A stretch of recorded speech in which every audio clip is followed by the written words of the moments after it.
তোমরা কি কোনো এক্সপেরিমেন্ট চালাচ্ছ?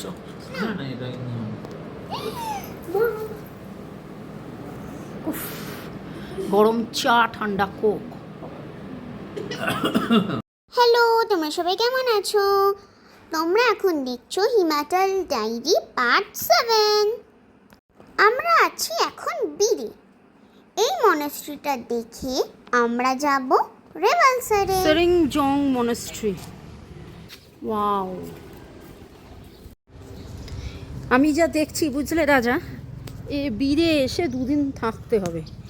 একদিন ঢোকো, একদিন থেকে পুরো দেখো, দেখে নাইট স্টে করে তারপরের দিন রেভালসার যাও। আর কি দেখে মন ভরলো না, আবার আসতে হবে, আবার আসতে হবে। এখানে অপূর্ব সুন্দর সুন্দর চারিদিকে মূর্তি আছে। বাইরে অবশ্য একটা নোটিশ দেওয়া আছে, জবরদস্ত নোটিশ, যে কুকুর হইতে সাবধান, কুকুরের কামড়ালে বা মেরে ফেললে কর্তৃপক্ষ দায়ী নয়। আমি একজন লামাকে জিজ্ঞেস করলাম, তিনি বললেন যে এখানে অনেক কুকুর রয়েছে, তাদের থেকে ভয় পাওয়ার কিছু নেই, কিন্তু যাকে ভয় পাওয়ার আছে তাকে বেঁধে রাখা হয় দিনের বেলা, রাত্রিবেলা তাকে ছাড়া থাকে, তাকে ভয় পাওয়ার ব্যাপার আছে। আমরা বিশাল বড় একটা কুকুর দেখেছিলাম। আচ্ছা, এটা প্রাইভেট এরিয়া, আমি ভাবছিলাম এদিক দিয়ে যাব না, তা সেই কুকুরটা আবার কোথায় চলে গেছে, নাহলে আপনাদেরকে ক্যামেরায় দেখাতাম। ঠিক আছে, দেখি, নিশ্চয়ই দেখতে পাবো ভদ্রলোককে। দেখো, ওম মানি পাদমে হুম, এটা হ্যাঁ আলাদা আলাদা করে লেখা, এক একটা একসাথে, ওটাতে একসাথে লেখা রয়েছে। এত গোলাপ হয়েছে আর এতদিন ধরে ফুটে আছে যে গোলাপের রঙগুলো ডিসকালার হয়ে গেছে। এই দেখুন, এটা অরিজিনাল কালার, রিসেন্ট ফুটেছে, আর এই থোকগুলো পুরনো, ডিসকালার হয়ে গেছে। এখানেও রেনোভেশনের কাজ চলছে, পেছনে ব্যাকগ্রাউন্ড মিউজিক শুনতেই পাচ্ছেন, ধারাম ধারাম অনেক কিছু। আমরা কি উল্টো ঢুকছি নাকি, অন্য এন্ট্রেন্স আছে? আচ্ছা, প্রেয়ার চলছে ভেতরে, জানি না ফটোগ্রাফি অ্যালাউড কিনা। এখান দিয়ে স্টুডেন্ট মঙ্করা ঢোকে, এখন ভেতরে প্রেয়ার চলছে ভিজিটার্সদের জন্য। এই দিকে চলুন যাই। বাহ, দারুণ দেখতে তো, কি দারুণ স্ট্রাকচারটা।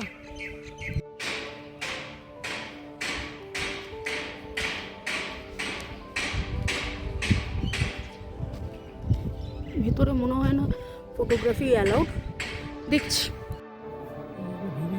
সেরিংজং মনেস্ট্রির ভেতরে প্রচুর লোক, লামা, বুদ্ধিস্ট বা নর্মাল সিটিজেন সবাই বসে প্রেয়ার করছিল, মন্ত্র উচ্চারণ করছিল, একটা বিশেষ রিচুয়াল পুজো হচ্ছিল।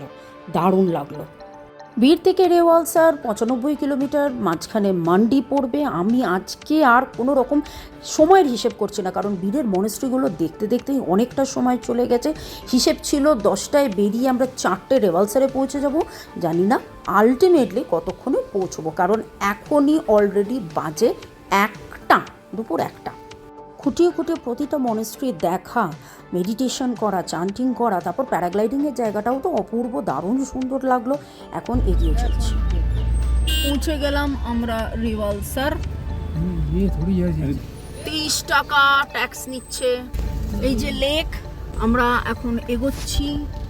গুরুপদ্ম সম্ভবার বিশাল বড় স্ট্যাচু আছে, আমরা সেটা দেখে নিয়েছি। কোন অ্যাঙ্গেল থেকে আপনাদেরকে দেখানো যায়, হোটেল কোথায় নেব সেটা দেখছি।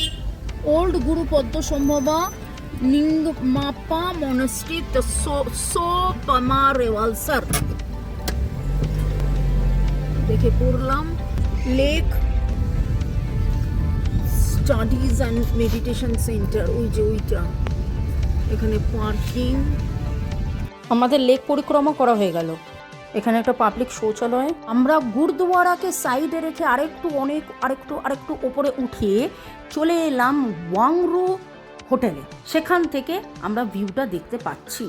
এলাম আমরা রেওয়ালসারে, দারুণ একটা জায়গায় আছি, হোটেল ওয়াংরু।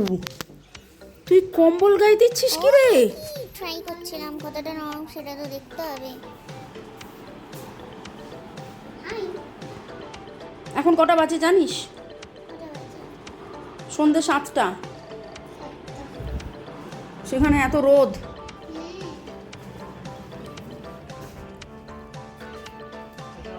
এর আগে যে ভিউটা দেখালাম ওটা 3 তলায়, এখন আমরা 2 তলায়। লেক দেখতে পাচ্ছেন, এই হোটেলটা 2 তলা থেকে লেক দেখা যায়, কিন্তু মা সিঁড়ি নিয়ে এত ওঠানামা করবে না বলে আমরা 1 তলাতেই আছি। তবে এখান থেকে লেক দেখা যাচ্ছে, রেভালসারের লেক, উইশ ফুলফিলিং লেক। এখানে হোটেলে খাওয়া পাওয়া যাবে, রুম ভাড়া 1200 টাকা করে। তবে এখন অফ সিজন, পিক সিজনে 2000ও হতে পারে, তারও বেশি। মায়েদের ঘর, গাড়ি এখানে পার্কিং, নিচে গুরুদুয়ারা। আপনি যেখানেই যান না কেন, আচ্ছা এখান থেকে লেকটা বেশ সুন্দর দেখা যাচ্ছে। ওয়াও, বাহ, গাড়ি করেই যেতে হবে। ওইদিকে মনেস্ট্রি, নিচে গুরুদুয়ারা, লেক। আচ্ছা এইখান থেকে দেখতে পাচ্ছেন সিঁড়ি আছে, এই সিঁড়িটা চলে যাচ্ছে একদম লেকের মুখে, এরকমভাবে গিয়ে ওইখানে লেকের মুখে গিয়ে শেষ হচ্ছে। আমরা তো গাড়ি করে উঠলাম, রাজা এই সিঁড়ি দিয়েই চলে এলো। রাতে রেভালসার, গুরুপদ্ম সম্ভবর স্ট্যাচু দেখা যাচ্ছে, ঝলমল ঝলমল করছে। লেকের জলও দেখা যাচ্ছে অল্প টায়ার্ড, এখন একটুখানি। ঘুমোতে যাই, কালকে সকালে দেখা হবে। গুড মর্নিং, আমরা বেরিয়ে পড়েছি রেভালসার সাইট সিইং দেখার জন্য। আজকেও বড় লেপার যথারীতি ভুলে গেছে খাওয়ার সময়। বড় লেপার্ড, হ্যাঁ এই দেখো, বড় লেপার ছোট লেপার, আর বাবা লেপার না। আমরা বাবাকে ধরে খেয়ে নেবো, কাউ কাউ কাউ। তো মা কি নিলাম আমরা? ইনফ্যাক্ট আমি বেরোচ্ছিলাম একটা সাদা কালো স্ট্রাইপ গেঞ্জি পরে, মিষ্টু আমাকে বলল যে তুমি জেব্রা জেব্রা লাগছো। আমি দেখলাম যে দুটো লেপারের মাঝখানেতে জেব্রা সাজা নিরাপদ নয়, জামা পাল্টে ফেলেছি। এখানে একজন কেউ কিছু বলবে? আর আমি যে পোশাকটা পরেছি আমাকে মাফ করো ভাই, কারণ তোমরা তো জানো আমার বয়সটা তো, কিন্তু আমার মেয়ে আমাকে খুব ভালোবাসে বলে এইসব জিনিস কিনে দেয়। গেঞ্জি, এই গেঞ্জি কি এখন আমাকে ভালো লাগছে? দেখাবো পরে, হ্যান্ডসাম লাগছে। যদি বলে হ্যাঁ খুব সুন্দর লাগছে, তাহলে কিন্তু ফেসবুকে পোস্টিং করবো। এ বাবা, দেখাই তো যাচ্ছে না তোমাকে, দাঁড়াও তোমার গেঞ্জিটা দেখাই। হ্যাঁ, আপনারা ওনার প্যান্টটা সম্বন্ধে জিজ্ঞেস করুন, 1972 সালে রেমন্ডসে কেনা, মায়েরই বলছি, বিশ্বাস করুন। তা কী করবো, বানাচ্ছে। রেমন্ডসের জিনিস যদি এতদিন টেকে তাহলে আমার তো কিছু করার নেই, জিনিসটা ভালো। আচ্ছা, তো আমরা ব্রেকফাস্ট করতে বসেছি, রেভালসার সাইট সিং করবো, ব্রেকফাস্ট করতে বসেছি, একটু দেরি হয়ে বাবা গেছে। খুব ক্ষুধার্ত। তো খাওয়া দাওয়া হয়ে গেছে, আলু পরোটা নেওয়া হয়ে গেছে, তারপর পকোড়া, এটা ওটা মিষ্টি নানান কিছু। তারপরে খেতে খেতে চায়ের অর্ডার দিলাম, ভদ্রলোককে বোঝালাম যে একটুখানি চা, পাতা দিয়ে 4 কাপ চা হবে, শুধু লিকার চা হবে, আদা দিন, এইসব বোঝাতে বোঝাতে খেয়াল হলো আরে আমি তো এই করিনি। কি করিনি? ভিডিওই করিনি। ঠিক আছে, তো একটা ছোট্ট ধাবা টাইপের জায়গাতে খেতে বসেছি। আদরাকওয়ালি চায় আগে দেখি কেমন বানিয়েছে, আমি যেভাবে বুঝিয়েছি সেভাবে বানিয়েছে কিনা। তুই চেষ্টা খেলছিস কেন রে? এখন বেড়াতে যাবো তো, ঘুরবো তো। পরে ঘুরবো। এই বড় রাস্তা থেকে এরকমভাবে আমাদের নেমে যেতে হবে এই গুরুপদ্ম সম্ভবর স্ট্যাচু। চলুন দেখি, এখান দিয়ে গিয়ে যেতে হবে।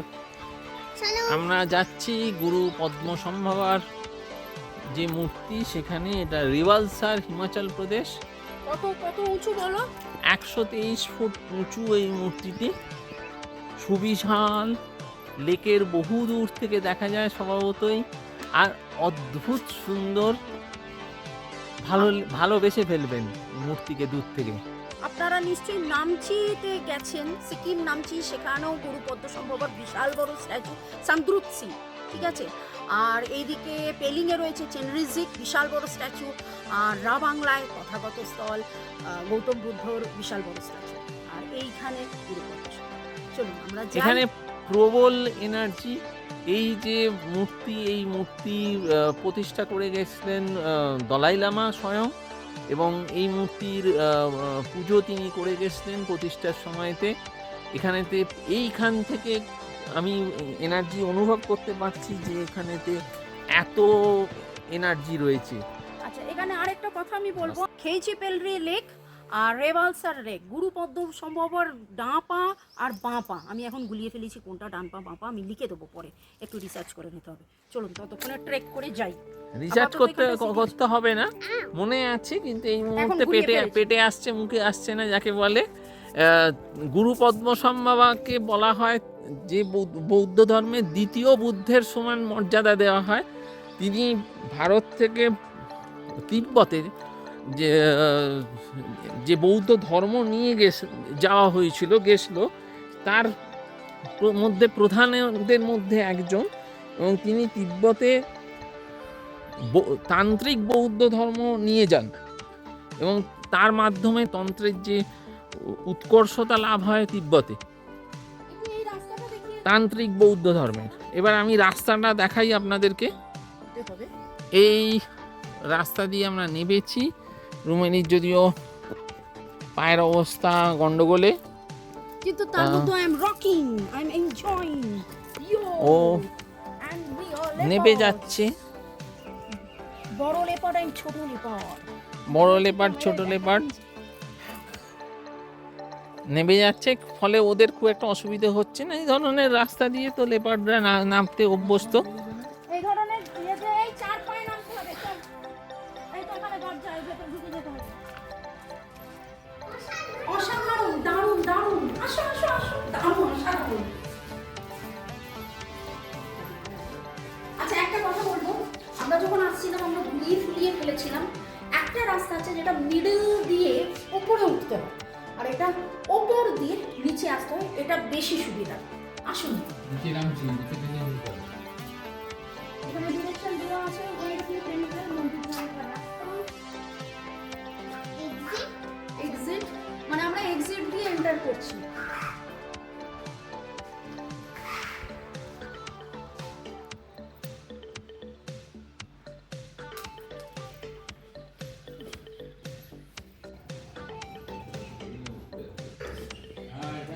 ওখানে জুতো খুলে ওই দিক দিয়ে যেতে হবে, সিঁড়ি দিয়ে। বাবা, মনেস্ট্রি নিচে এইদিকে, আর সিঁড়ি দিয়ে ওপরে গুরু পদ্মসম্ভবার স্ট্যাচুর কাছে যেতে হবে। ওয়াও,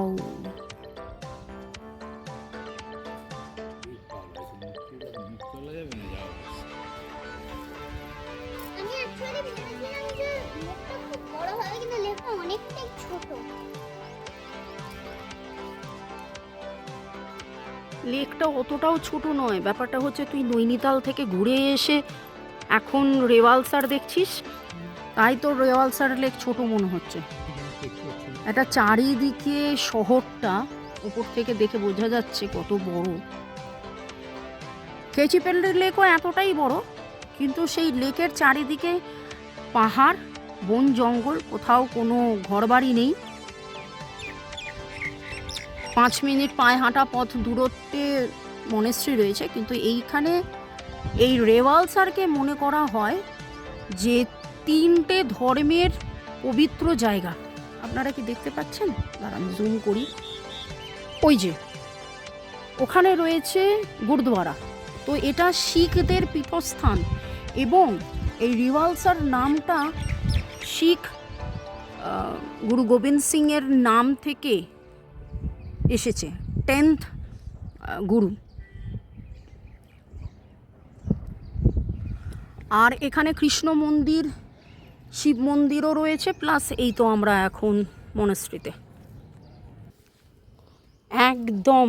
দেখুন, baby leopard is giving pose. লেপার্ডরা যেভাবে বসে ও সেভাবেই গাছের তলায় বসে রয়েছে, শুধু খাউ মাউটা করছে না। ওয়াও, কি সুন্দর রে। হ্যাঁ, বাবা, লেপার্ডের হাতে আবার ক্রাঞ্চি, ক্রাঞ্চি না কি বলে এটাকে, স্ক্রাঞ্চি। লেপার্ড আবার ব্ল্যাক কালার ড্রেসও পরেছে। Okay, inaugurated by his holiness Dalai Lama. আপনারা নিশ্চয়ই দেখেছেন আমরা দালাই লামার সাথে দেখা করতেই এসেছিলাম ধর্মশালা, সেখান থেকে বীর এবং রেওয়ালসার। আওয়াজ করবে না, মেনটেন সাইলেন্স। মা, আঁকাগুলো কি সুন্দর, নিখুঁত, কতদিন ধরে আঁকি গো। দেখেছিস? আর পুরো সব কিছুর মানি আছে, পুরো স্টোরি আছে, কি সুন্দর কালার ব্লেন্ডিং, কত কিছু। ওম তারে তু রে সোহা, ওম তারে তু রে সোহা। গ্রিন তারা, একদিকে গ্রিন তারা মূর্তি, দুটো বুদ্ধ মূর্তি, কিন্তু হ্যান্ড পজিশন আলাদা। ওম তারে তু রে সোহা, ওম তারে তু রে সোহা, ওম তারে তু রে সোহা, ওম তারে তু রে সোহা, ওম তারে তু রে সোহা, ওম তারে তু রে সোহা।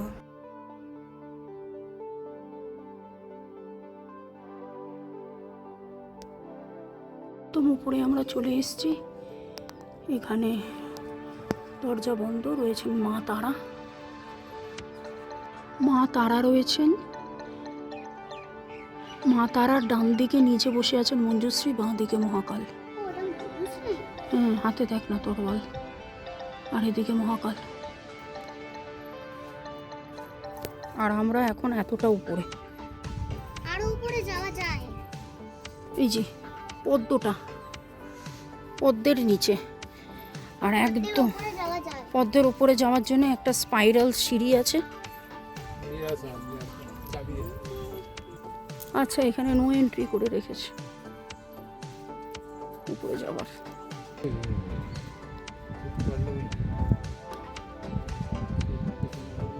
দেখুন তো কাকে বেশি ভালো লাগছে দেখতে। মনস্ট্রিতেই খাবারের একটা জায়গা, একটু চা খাই, গলাটা জিরিয়ে নিই।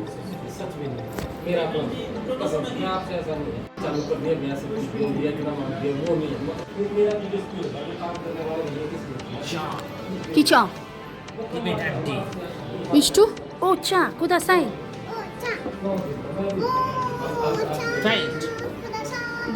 This is what? Tibetan tea. আচ্ছা, 30 টাকা দাম। Lotus lake house. একটা ব্যাড আছে, সেটা হলে কি আই জাস্ট এটাতে চিনি বদলে নুন দিয়েছে। চাটা একটু নোনতা লাগলো। এই চা নোনতাই হয়, কারণ টিবেটান টি, এটা যদি ওইভাবে বানালো না, কিন্তু টিবেটান টিতে নুন আর মাখন থাকে। অরিজিনাল যে টিবেটান টি, সেটা একটা বাঁশের খোলের ভেতরেতে একটা গাঁটের তলাতে কাটা, বাঁশের খোলটা রয়েছে ফাঁকা মাঝখানটা, সেইখানে জল, মাখন, নুন আর চা এগুলো দিয়ে একটা কাঠের রলা দিয়ে অনেকক্ষণ ধরে যেভাবে লস্যি করা হয়, আগেকার দিনে হাতে লস্যি করতো, সেইভাবে বাঁশের খোলের ভেতর ঘুরিয়ে ঘুরিয়ে তৈরি হয়, ফেনা হয়ে। হ্যাঁ, নুন আছে এটা। সেটা সবার পক্ষে খাওয়া একটু মুশকিল হয় যদি না খাবার ইচ্ছে থাকে। তো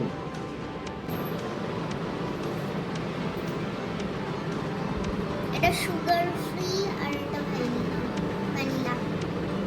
টিবেটিয়ান টি কেমন লাগলো? আমি তো নুন কম খাই খাবারে, আমি চাইনিজ প্রেফার করি, নুন কম খাই। আমার প্রথমেই মনে হলো বাবা নুন, মানে আমি লেমন টিও খাই নুন ছাড়া, কিন্তু আস্তে আস্তে যখন সিপ নিচ্ছি।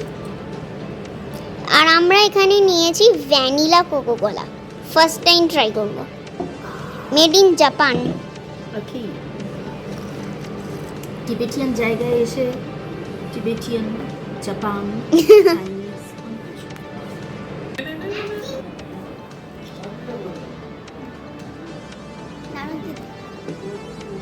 রিভালসারে আমরা আর কি কি দেখলাম, কোথায় কোথায় ঘুরলাম, কোথায় কোথায় গেলাম, কি কি খেলাম, সেই সব দেখার জন্য পার্ট 8 দেখতে হবে। লাইক, শেয়ার, সাবস্ক্রাইব করতে হবে। বাই।